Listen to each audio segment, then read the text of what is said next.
What's up, guys? Mason the Brock Henderson here, and this is Bull Season 5, Episode 13, The Law of the Jungle. So this one was pretty good overall. Very similar to the last episode, there was a very clear message that they were trying to push, but this one did it a little bit more subtly. It wasn't until the very end, whenever the ADA stands up and gives that impassioned speech outside the courthouse, that it really got very heavy-handed, beating you over the head like, hey, do something about it! And yeah, I mean, the idea that young girls are out there basically becoming victims of these predators who take advantage of them and their naivete, it is disgusting to think about, and it's something that, of course, nobody wants to happen. But at the same time, it's not like we could just sit here and go, oh, I'm going to seek out every possible predator, I'm going to do everything I can, because then at some point you're going to be going after the people that are just being accused because some young girl thinks, oh, well, I want to get some money out of this, or I want to get something out of this, or he turned me down and I wanted him, so now I'm going to make him suffer. You're going to have those as well, so it's hard to really say that you can sort of go after every single person that stands accused. In this case, though, obviously, multiple accounts, multiple testimonies as to what happened, so of course this guy is obviously guilty. Glad to see that the girl gets off without any jail time. What she did, of course, is not okay, killing a man, but you could sort of justify it in a way because of what happened to her and the fact that she saw it was happening to a lot of other girls as well. I mean, you see why it's okay for people to sort of side with her, even though what she did was wrong. So I thought they did a good job, though, of setting that up, showing very clearly how far off she was, showing that she was very willing to just take her own life because she was like, you know what, I don't want to do this anymore, but I just want to make sure he can't do this anymore to anybody else before I do that. So yeah, I liked the setup of it. I liked how they handled it for the most part. It wasn't until the end that I felt like it got a little too heavy-handed, but even then it wasn't nearly as bad as the last episode and how just beating you over the head it got. The ADA as well, she's one that I do remember out of all of the attorneys and prosecutors that they faced off against. She is one that I do remember in the past. This young gun, she wants to make a name for herself. She knows Dr. Bull. I'm pretty sure she studied his methods before the first time that they faced off. So I wonder if she's going to start to play a bigger part going forward, because we saw at the end of this episode, Bull and her do have a little bit of a connection there. Almost like she sees him as kind of a mentor, but obviously she's going against him. So it's kind of a weird connection that they have, and Bull, I do think, sees the potential that she has. So I just wonder if Benny does end up becoming the district attorney at the end of this season. Is there a chance that she'll step in, with Chunk being kind of the new veteran attorney at the office that takes on the cases, and maybe she's the more young gun that's kind of there. She's obviously been around the courtroom. She knows what she's doing, but she's still a little young, a little, I guess, what's the word I'm looking for? Like a go-getter. She wants to prove herself, and so she might do some things that Bull is not going to approve of because it's actually hurting their case. It would be a cool addition to the team, I think. But we'll see. We'll see what happens there. It's just something that I thought because, again, I do remember her from the first time they faced off against her. So it does seem like she is getting a little bit more attention than most of the other prosecutors do in the show. And at the very least, they made her a more memorable character than most of the other opposing attorneys that they've gone up against. But yeah, all in all, though, a pretty solid episode, if not a little too preachy at times.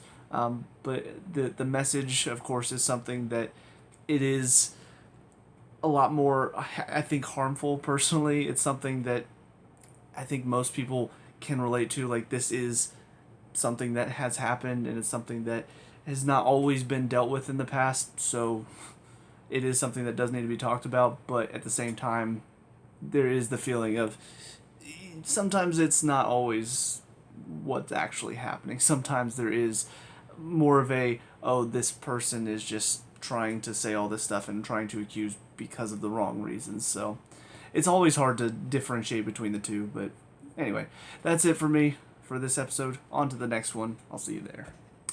And now, episode 14, Under the Influence. So, another good episode for Chunk, getting to see kind of a bit more of what's going on with his daughter.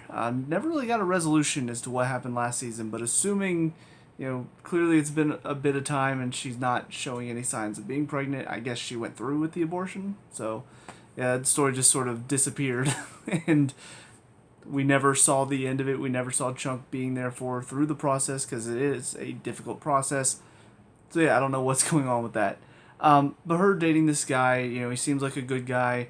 Yes, the age difference is a little big, especially because of her age. I think it's definitely a little big.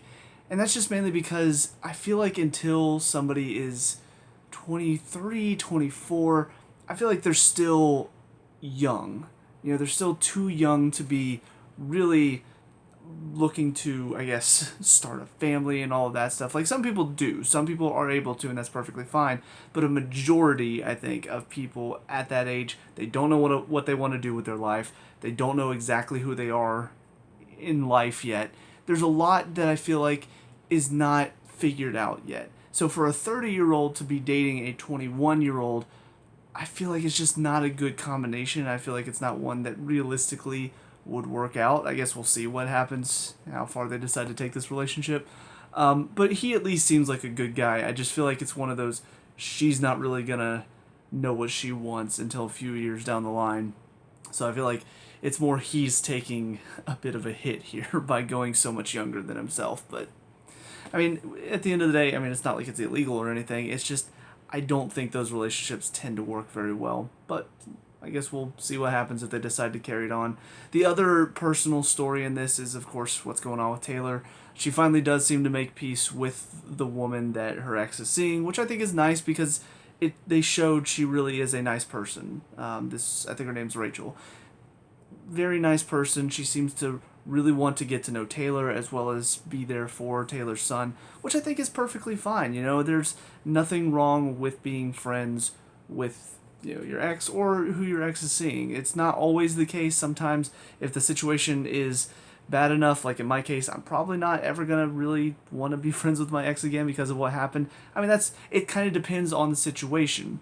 In this case, Taylor doesn't seem to like her ex, but that doesn't necessarily mean that she has to hate the person that he's seeing, especially when she seems to be such a nice person. Now, are we gonna find out she's putting on a front later on? I don't know. The show could do it if they wanted to. But where this story ends with her and her ex making out at the end of it, I find that kind of stupid.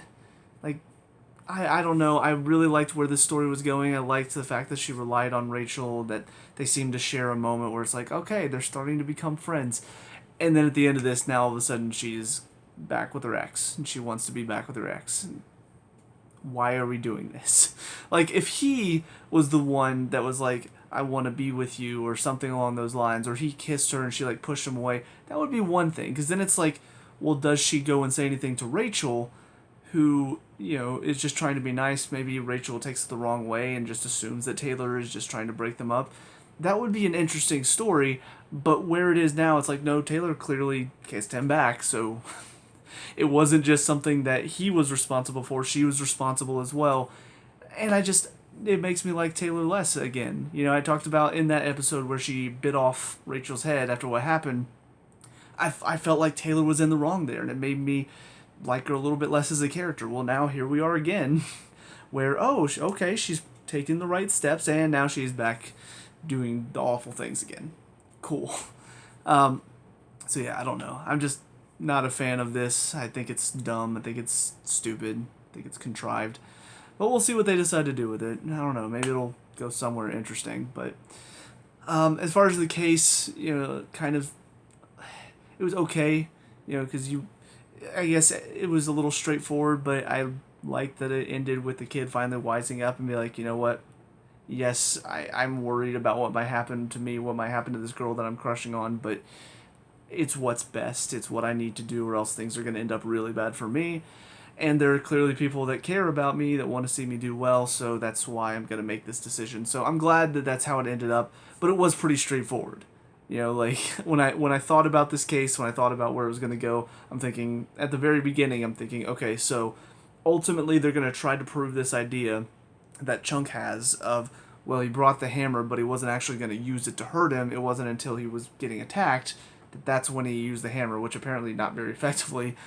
So that was his idea. I'm thinking, okay, that's not going to work, which means ultimately it's going to come down to he's going to have a moment where he decides to sell out the people he was with.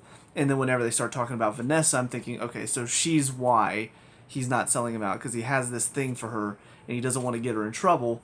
And then especially after you see the brother, you're like, okay, and he's also scared of the brother. There we go. It's just going to come down to convincing him that this is the best option for both him and Vanessa, is to deal with this brother that's clearly threatening them. So, yeah, a pretty straightforward episode with some moments that I thought were okay, with some moments that I thought were a little iffy, and then the stuff with Taylor is just kind of stupid. But I don't know. It's not exactly going where I thought it would go as far as the season was concerned. Like, I guess my hopes weren't that high because I knew they were going to be dealing with COVID stuff, and I knew I wasn't going to like that, and I wasn't going to like seeing all the masks and all of that stuff that I had to deal with for so long, and they're trying to bring back into our lives again. But I don't know. It's like, as far as that's concerned, I've been okay with it. I've not had too many issues with it because I'm like, okay, it's just a thing for this season probably. I don't know if they're going to keep it going for next season as well. But they're referencing what happened, so I get it. Especially in New York, it was very, very restrictive, so I get it. I just need to push it aside. And the writing for some of the cases have been perfectly fine. But these past few, and even going back to like episode 9 with the talk show host or whatever, like they've just had some issues that I feel like they're not really carrying through some of their ideas, or some of their morals are getting very heavy-handed. I don't know, it's just been a little bit more frustrating throughout this season. And maybe it's because I've been dealing with having to see everybody wearing masks throughout the entire season, and that's my frustration. I don't know. But it's definitely not been the same level of enjoyment that I had throughout season 4. And I know not every season can be as good as what I expect, but I still feel like there's some stuff that they've done this season that it's just not been as enjoyable to watch. It's not been as fun, and it feels like they're making some decisions writing-wise that aren't really fitting with some characters, and then also some stories that are just not really engaging, or, again, too just heavy-handed in the moral section. But I don't know. Only got 2 more episodes, trying to get through them. I just hope they end on a good note. I hope it's not frustrating note. So fingers crossed, but we'll see. That's it for me, though. Let me know what you guys think down in the comment section below. What were your thoughts on these 2 episodes? Let me know what we can talk about and discuss all that good stuff. Leave a like and subscribe for future bowl reviews, and I'll see you guys in the next one. Peace out.